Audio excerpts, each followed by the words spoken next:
Okay, welcome everyone. Thank you for joining us today.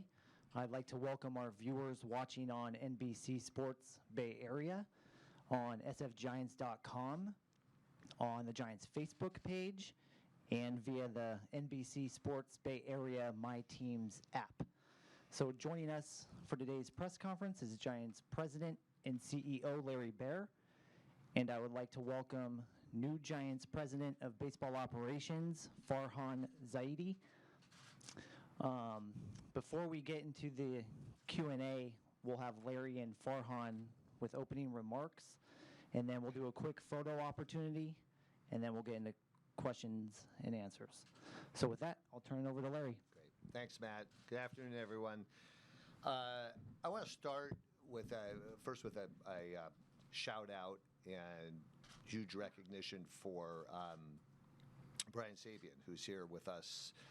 Brian has been the commander of the ship for essentially 26 years with his team and is going to remain involved with the Giants going forward. But I think before we get started, it is very appropriate to acknowledge what an amazing era of Giants baseball it's been. You all know the 8 playoff appearances and 4 pennants and 3 World Series. So I just wanted to acknowledge Brian and his group. Welcome, Farhan. This is truly an exciting and seminal day for the Giants, as we think we found the person who will take us through the next 26 years of Giants baseball. We set out to find a great baseball mind, and we believe that it was a tall task, and we, at the very beginning of the process, targeted several executives. We had a slight problem with Farhan because he was tied up with the playoffs, which went the better part of a month, and made it difficult for us to talk. And we respected, of course, that process of letting Farhan be focused on his team going through Game 5 of the World Series. So we were patient. Duly noted that all the past 7 years of Major League Baseball, Farhan's been associated with playoff teams, all the way since 2011, 3 with the Oakland A's and 4 with the Dodgers. We had an initial meeting on Friday, and first time we met last Friday, and we set it up as we had with other candidates for initial 2-hour block. The 2-hour meeting went 6.5 hours, and it was incredibly engaging, incredibly sort of some transformational thinking, maybe is the way I would put it. And beyond Farhan's very impressive intellect, what I felt, and then others verified when we did reference checks, and others when they interviewed him, is that brings a great balance to his view of the game, his love for the game, and his love for all elements of the game and the way the elements come together to produce success. And that was sort of the overarching sentiment as we went through the discussion. I was especially interested to hear case studies of evaluations Farhan and his group over the years have made on players, and some of them were scouting based, some of them were analytics based, some of them were based on recommendations from players on the field, on their team. It was quite compelling the way Farhan's been able to put together winning franchises throughout. I was talking to somebody called me when word got out that we were talking to Farhan, who is I'll leave his name out of it, but he's a on the field person, in uniform person, who said, who's had a direct experience with Farhan, and said, let me just tell you something about Farhan. First of all, he's a great leader of people. He loves scouting. He loves listening. He loves players. Has the highest integrity possible, and he's super competitive. So you put all that together, It's a pretty good combination. And we're thrilled to welcome Farhan. And then one other thing, in our conversations, what was especially compelling, given the Giants organization, the way we like to present ourselves, is that he had a very much of a values-based approach to management and to the organization and to leadership, and all of that made it a pretty compelling opportunity for us to bring Farhan to this organization. So, welcome, Farhan. Thanks, Larry. Thank you. I guess I should try to keep these comments under 6.5 hours. Certainly try to do that. I obviously, off the top, want to thank Larry, want to thank the entire Giants ownership group for this opportunity. Super excited, as you can imagine. I do want to also thank the Los Angeles Dodgers, Mark Walter and the ownership group there, Stan Kasten, Andrew Friedman, who I worked side by side with over the last 4 years, not just for my time with them, and it's a class organization, but also for giving me the opportunity to pursue this job with the Giants, with a competitor. They were incredibly gracious about it, and recognize the personal appeal that this area had to myself and my wife, given all the time we spent here. So I did want to thank them for that. I want to thank my wife, obviously, for her support. She couldn't be here today, but she's super excited about moving back up here and being around people that we spent many years with in the Bay Area. I want to thank Brian for his support through this process. We had a chance to sit down a couple of days ago. It was a productive conversation. I'm really looking forward to having more of those going forward. So, the San Francisco Giants, I'm really blown away. I don't know if this came up in our conversations over the last few days, but the first Major League Baseball game I ever attended was in Candlestick Park in 1987. August 10, 1987. Candy Maldonado and Will Clark going back-to-back to win the game. It was a Will Clark walk-off. I don't even know if the term walk-off was around back then, but I thought all Major League Baseball games were that exciting. I guess they aren't all, but that was a pretty good start to my experience with Major League Baseball, and so to kind of come full circle here today is pretty special. The last time I was in this building was the last day of the regular season, and I mentioned to Larry that I was up in the box as the game was ending and had a chance to watch the ceremony with Hunter Pence. Usually I'd kind of grab my stuff and head down to the clubhouse and kind of get going on that, but as that ceremony started, I wound up staying up there and got a chance to hear Hunter speak and Boch speak, talking about the organization, how special it was, and their connection with the fan base. And, on the last day of a tough season, the number of fans that were still there to show their support for Hunter and the entire team was really special to see. And, I think for me, that was an embodiment of what this organization is and what it stood for, the job that Brian and his group have done, the World Championships, the 3 World Championships a few years ago, and, the desire and strive for everybody to get back to that level. I know there are going to be some questions about the direction of the team and how we're going to move this thing forward.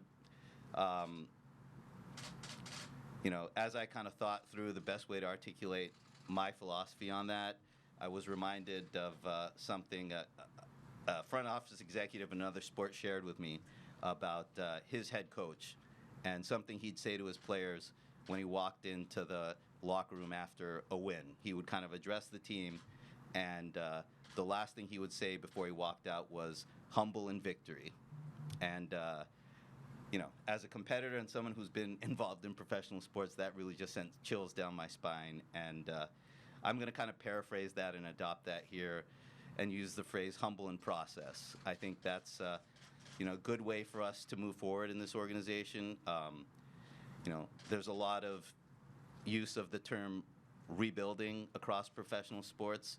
The way I see it in baseball is very different from the NFL or the NBA. Those are sports where you can hit the lottery in the draft and have one player a franchise quarterback, or a Michael Jordan who can turn around a franchise. And baseball is about the entire 25-man roster, and no one player and no one move is going to turn the fate of a franchise around. It takes hard work, and it takes humility, taking one step forward at a time, making one good baseball move after another, and I really feel like that's how we're going to get where we hope and intend to go. So just wanted to touch a little bit on that, on the direction. I'm sure there are more specific questions, but again, could not be more excited to be here. Thank you again to Larry and the Giants. Again, I appreciate the Dodgers allowing me to pursue this opportunity, and I'm just ready to go. Thank you. Thank you, Frank. Thank you both. We'll do a quick photo opportunity. Okay. How are we doing this? I'm not giving him a jersey. He's just doing. I guess we did. Do I do the handshake again? Yeah, handshake. There we go.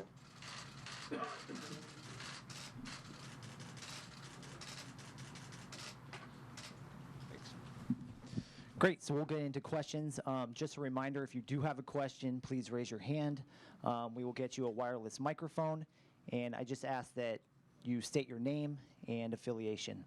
So with that, we will open it to questions.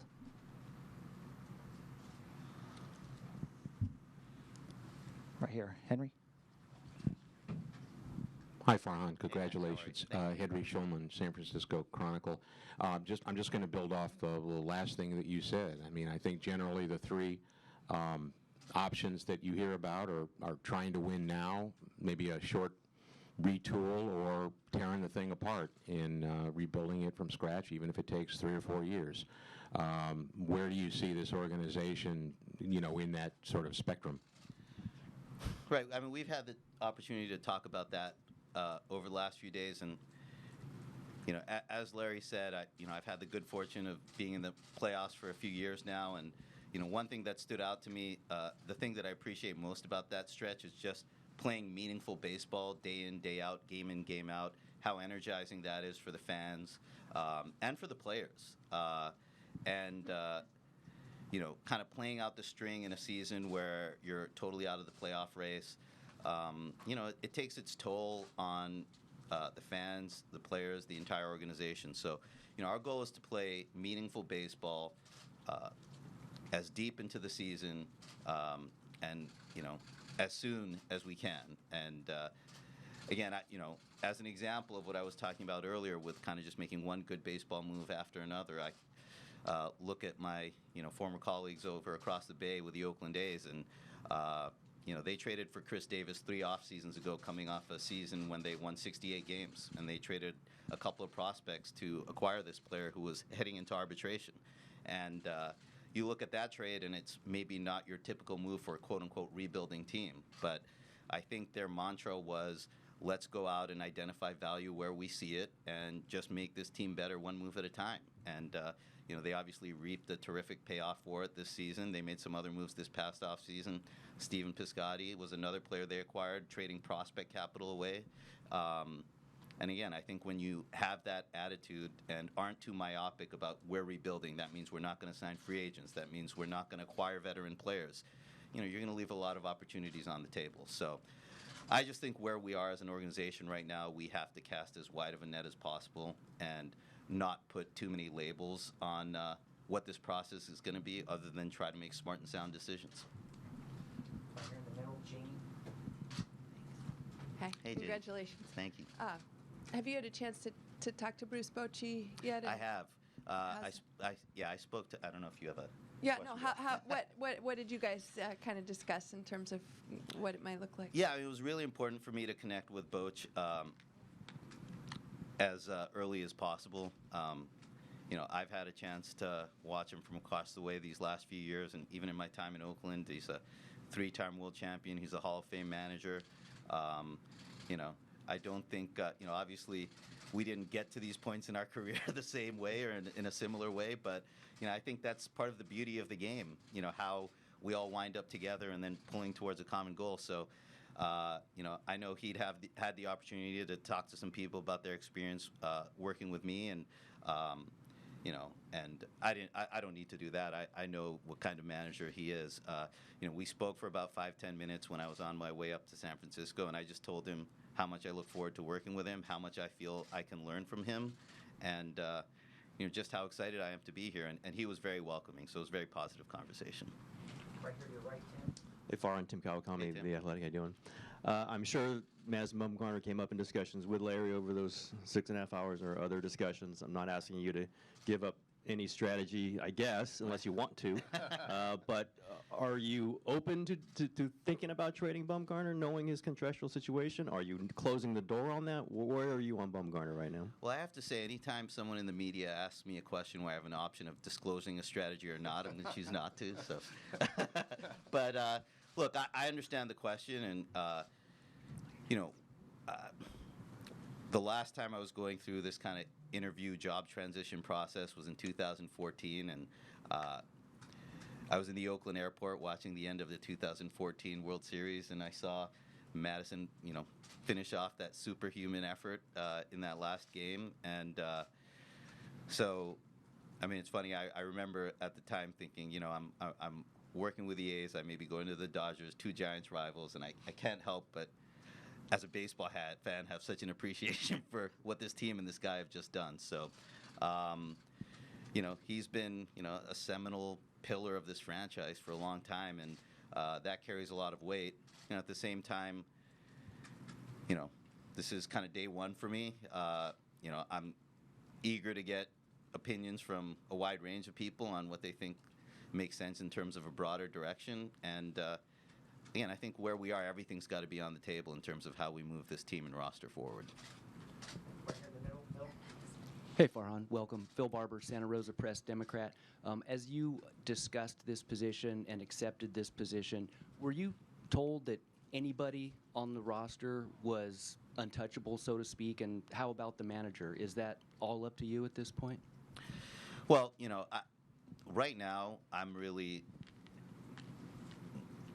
more in a phase of trying to absorb everything from, the expertise around me. Again, it was so great to get to spend time with Brian the other day.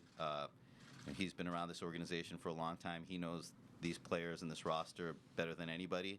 I think the message that was delivered, and actually the message that I wanted to give was, I see this as a collaborative process. I mean, the days where a general manager goes into his office and locks the door and comes out to announce 3 trades that he's made to the staff, I mean, things don't work like that anymore. The ideal process for me is one where you take input from a lot of different people and kind of try to reach consensus. And again, I think the message that I've been given is, we're at a point where we want to have maximum flexibility as an organization and make sure we're not missing any opportunities to get this thing moving in the right direction. So, there certainly hasn't been any talk about restrictions or, limitations in terms of doing what we think is right. To the right, Andy. Farhan, congratulations. Thank you.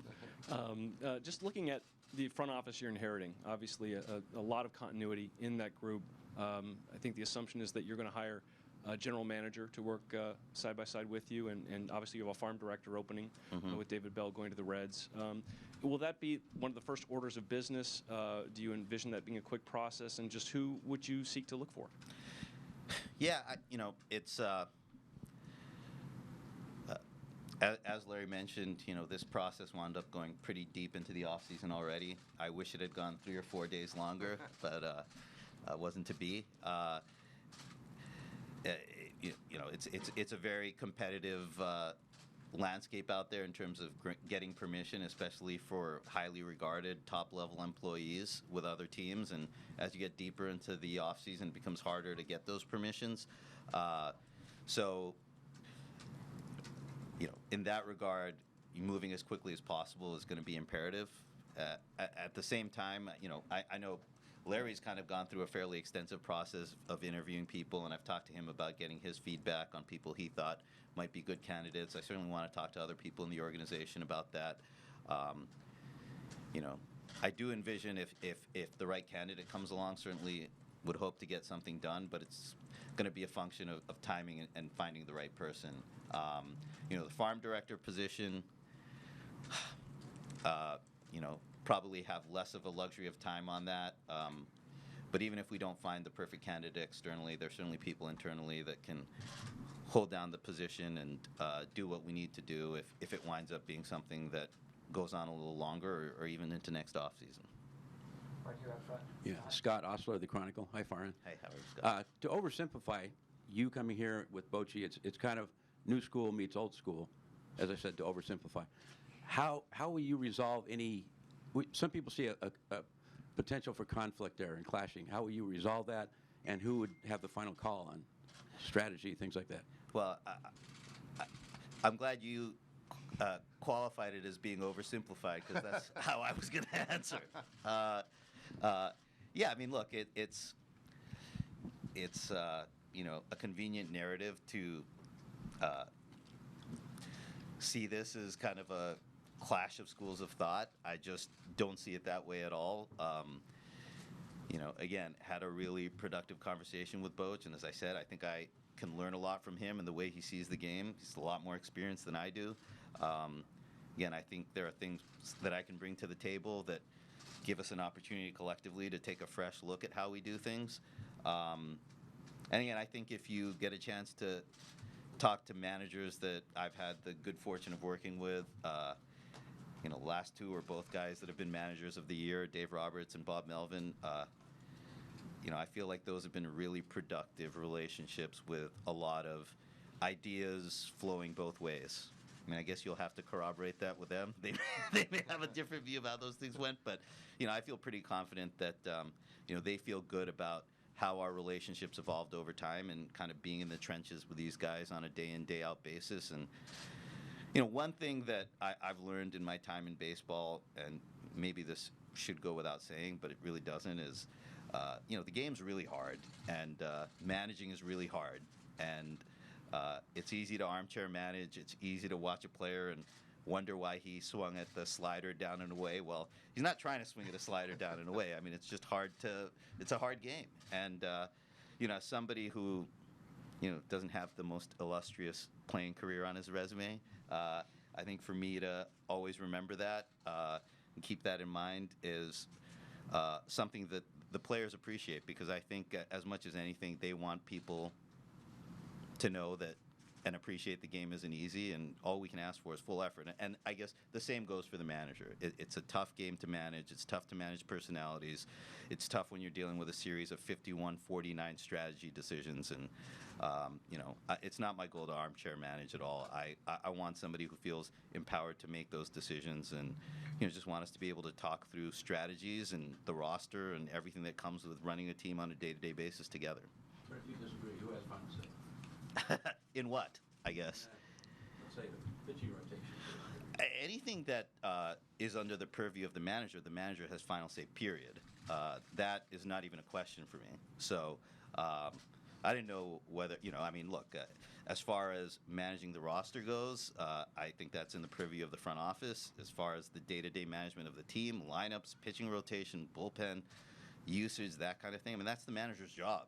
And as I see it, you know, ideally those things work collaboratively, but to your point, you know, when final say has to be had, I think it's in the domain of the person whose job description says that. Hi, Farhan. Brian Murphy from KMBR, the Giants flagship station, to the morning show. Going to big picture, getting to, I'm pretty sure you're the first Giants bigwig to have gone from the A's to the Dodgers to the Giants. It's a very non-traditional path, and I'm interested in that thought process of joining two teams that you were probably dying to beat the last 15 years, right, and maybe the big picture appeal of this job.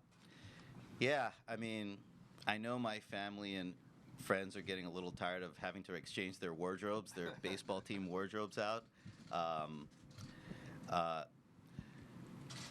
You know, I've kind of had a front row seat for the Giants over the last 14 years, between being in the division the last 4 years and then being across the bay for the previous 10. You know, seeing the 3 Giants parades on the local news and hearing my friends complain about how it was messing up their commutes. I mean, I had very firsthand experience with those. And, you know, again, you know, that's the goal. You know, I hope we are messing up people's commutes with parades very soon. But again, I think having seen the Giants so recently achieve that kind of greatness, and, you know, I love this city. I love this area.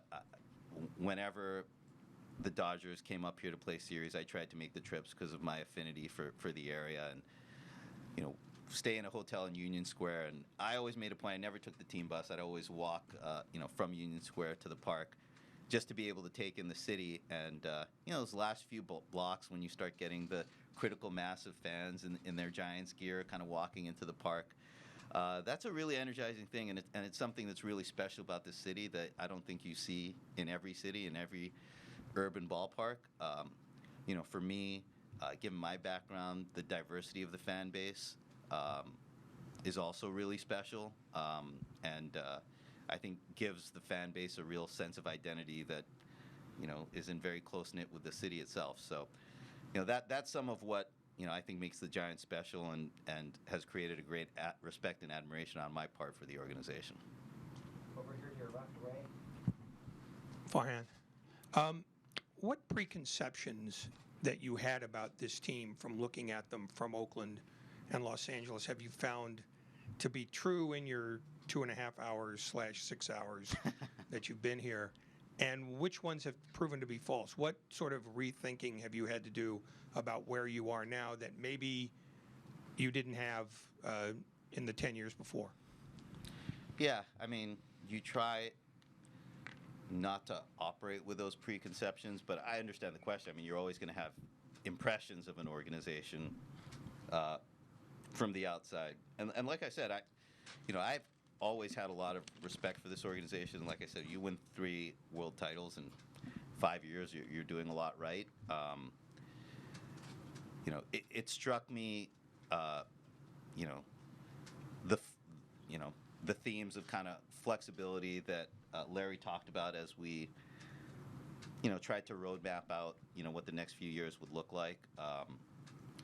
I had a chance, and I really appreciated the people from the office making the trip to meet with some of the business people from the business side a couple days ago, and that was great too, because I think in a perfect organization, the baseball side and the business side kind of work together, and especially with a team that has such a tight connection to the city, I think that becomes even more critical. So that was another impression that I had from the outside that I think was validated, which is this organization, isn't just about baseball, and people are passionate about the broader mission as well.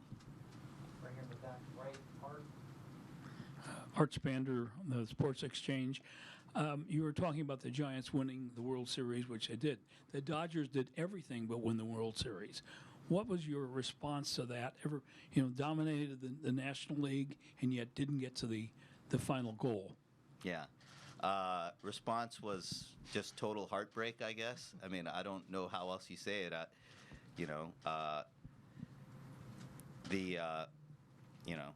did. There was certainly the narrative out there that our last 2 World Series runs were thwarted by analytics, and I saw on Twitter today that Dave Dombrowski was talking about how the Red Sox were planning on beefing up their analytics department this offseason. And I thought, man, I wish they had done that before the World Series. Maybe it would have thwarted their World Series to have a strong analytics department. So, hey, I will.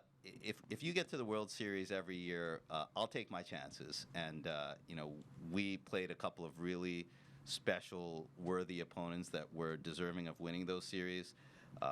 Baseball is a crazy game. I think even looking back at this 5-game series with the Red Sox, people almost talked like it was fate for them, and that it wasn't that close. But I guess when you're on the losing end, you always think about 1 or 2 moments where things could have gone differently. So yeah, I mean, there's a lot of emotion when you get deep in the playoffs and come up just short, and a lot of that was felt, and it's part of what makes it bittersweet moving on from that organization that had those aspirations and kind of coming up short, and certainly a regret that I have. But again, I think if you can get to that doorstep every year, you'll take your chances. All the way in the back, Mindy. Hi, welcome back to the Bay Area. Mindy Bach with ABC 7 Sports. I know you have some front office business to take care of first, but as of right now, What is your knowledge of the players on the Giants roster? And when you start diving into that to make those decisions for 2019, what are you going to be looking at for the players that are currently here when you make those decisions? What's most important to you? Yeah, I mean, obviously a lot of familiarity just from, playing this team 19 times a year the last few seasons.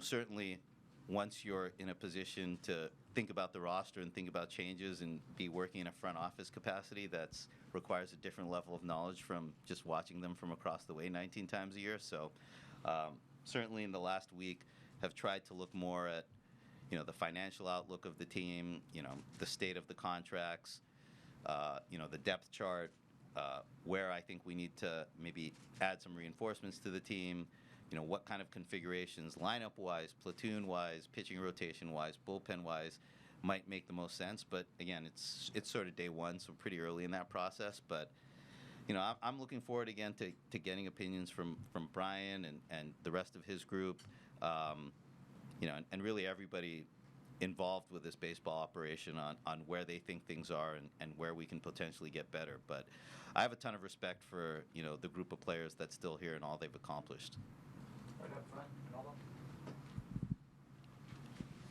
Hello, my name is Manolo Hernandez Duen. Congratulations. You had a pretty successful career with both the Athletics and the Dodgers. Could you talk a little bit of what are the things that you learned from those organizations that might help you now with the Giants? Right. I think a theme that we had from a player acquisition standpoint in particular was, no move is too small to not be worth, certain level of effort and detail.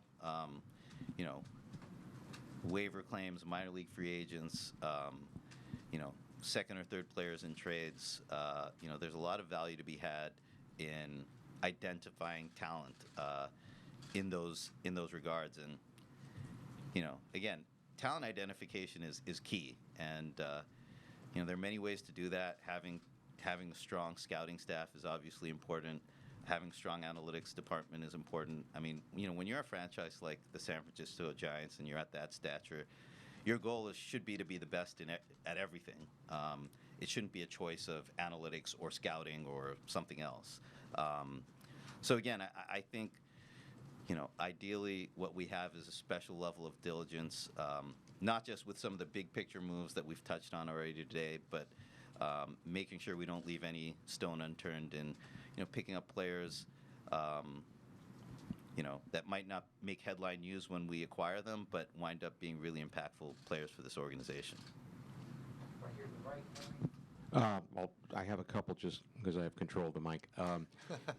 Farhan, just based on what you said earlier about the difficulty of getting permissions for front office talent this time of year, first question is there a chance you won't hire a GM this year and we'll just sort of go with people that you have and maybe start over next year when you have the whole group? Yeah, I mean, it's certainly possible. It's not the ideal, and in a perfect world, I think we find that person, identify them, get through a permission process, and find a mutual fit. And it's Larry and I have talked a lot about that. It's certainly a goal because we have a lot of work to do, and being in that kind of setup with the Dodgers, I can appreciate the value of having a couple of people taking on that responsibility. But again, it's really going to be a function of how the process goes from here. Okay, and the second one, and this is for both of you because I like keeping Larry involved. It was reported that your contract is for 5 years. Farhan, was that important to you given where the state of the franchise is right now and the possibility that it may take time to build it back up to a championship caliber team? And Larry, I could be wrong, but I think that's if that's true, if that number is true, it's the longest contract that I think you've given out to a member of the front office. And I just want to go on your thoughts on that. I think Brian and others have operated in that length, 5 years or in around 5 years, 5-6 years. But no, I think we wanted Farhan to come in and really put together the blueprint. And we know what the record's been the last 2 years. We wanted to change as quickly as possible. But he's the trained eye, and the staff that he's going to be working with are the trained eyes to determine how quickly it will change. And 5 years seem to be about the right order of magnitude to of runway. And if it changes in year one, that's great. But you got to deal with the art of the possible. Just a reference to discussion about GM. It seems like in discussions with Farhan and with others through this process in the last month or so, I think the industry seems to be evolving because there's so much more complicated with all the international work and the scouting, additional analytics, et cetera, that sort of the two at the top model seem to be becoming a best practice. It's not the only way to do it. There are exceptions, successful franchises that don't do it that way, but I think we're in alignment that is more or less a best practice. Hey, Farhan. Chuck Nevius from the Santa Rosa Press-Democrat. This is a lovely ballpark, but it's kind of quirky, and we don't see as many home runs here as we see in a lot of other ballparks.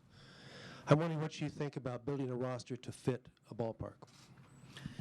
Yeah, that was one of the topics of conversation with Brian the other day, and I obviously really appreciated his take on it.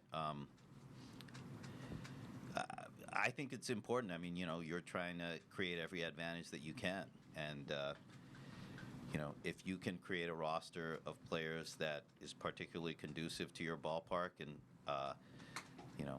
plays to the potential advantages it creates, that's great. I mean, you got to keep in mind you've got to go on the road 81 times a year, and you want to make sure you have a team that's capable of playing and succeeding in different environments. But again, if we're going to start going around from sport to sport, baseball is probably the major professional sport where there's the least pervasive home field advantage, and that could be for a lot of reasons. But if you can create that, then it's certainly a huge advantage, and there certainly are a lot of idiosyncrasies of this ballpark that should be factored in as you start going out there and identifying players. Okay, we'll take 3 more questions. Right here, Kerry, off to the left. Farhan, welcome. Kerry Crowley, Bay Area News Group. You talk about wanting to play meaningful baseball as deep into the season as possible. How important is it to you to make significant changes to the roster this offseason to be able to do that right away? Yeah, I think if you look back at the 2018 season, this was a team that was playing competitive baseball until some of the injuries really started side railing those efforts. So, I guess as you start thinking what the next season can look like and maybe projecting better health, and the improvement of some of the young guys that were brought along in 2018, you don't really want to throw the baby out with the bathwater by kind of over-indexing on how the injuries affected the team's performance. So I think that's going to be all stuff to consider. I think you can have teams with a certain record that you say we need to do a lot, and then you can also have teams where you say, hey, this same roster with better health and some better fortune, could really turn that record around. So I think that's something we're going to have to think through going forward. Right here in the middle. Farhan, Larry Kruger, KMBR Radio. I'm just kind of wondering, since this news became public in the last 24 hours, has your phone rung yet from any opposing GMs, having interest in any of your new players? Oh, I thought you were going to say were they texting to congratulate me, but it's the question is more were the piranhas out. No, I think everybody's following decorum of making the congratulatory phone call or text first, and then trying to steal good players from each other. My plan is actually to head down to Carlsbad later tonight and hopefully start some of those meetings. I know Jeremy Shelley and Yashai Goldfarb are down there already, holding the fort, taking meetings with other teams and with free agents, and I've had a chance to connect with them a little bit. I'm looking forward to getting down there myself. I obviously, not just professionally, but have personal relationships with a lot of the guys that are down there, and it's been a a little bit of a weird week for me with everything that's happened the last few days, and that'll bring some normalcy, I think to things. So that order of business is very imminent. Okay, last question off the left here, John. Hi, Farhan. John Dickinson from 95.7 The Game here in San Francisco. As you've started to look at the roster that you're inheriting, what do you like about the roster, and what maybe stands out off the top where you say to yourself, boy, this has to change? Yeah. The number one thing that stands out to me, and I guess it's something that I was meaning to touch on in the opening remarks and neglected to, was the importance of selfless play in baseball. We're in kind of a baseball culture, especially at the amateur level, where there's a little bit of a showcase culture, and there's a lot of emphasis on the individual performance over the team. And I think when you can create a culture where players put the team above the individual, that can be a real differentiator and a real competitive advantage. Baseball is a sport where 90% of the time the individual's goal and the team's goal align. You're up there trying to get a hit. That's good for you. That's good for the team. But the times when you need to move a runner over, and there are times when you just need to have a long at bat to tire out the opposing pitcher. And I've seen a lot of the guys on this team play for a long time, and they have that spirit in spades. And I think that is a big reason for the success that this organization has had. I think more generally, adding a little youth to the roster, a little more athleticism to kind of complement some of that culture of selflessness, that would be the ideal combination, where you have kind of the athleticism and a really positive team mindset. On the pitching, I think the bullpen is obviously an area of great strength. The starting rotation with the injuries, there are potentially some areas where we may look to reinforce things. But I do know, kind of going through the farm system, there are some terrific young arms that are coming up, and I'm looking forward to getting to know a little bit more about them and their timetables, because that's obviously going to factor greatly into the next couple of years. Okay, that concludes today's press conference. Thank you, everyone. Great, thanks. Great job. Okay, we'll get the one-on-ones again. Okay.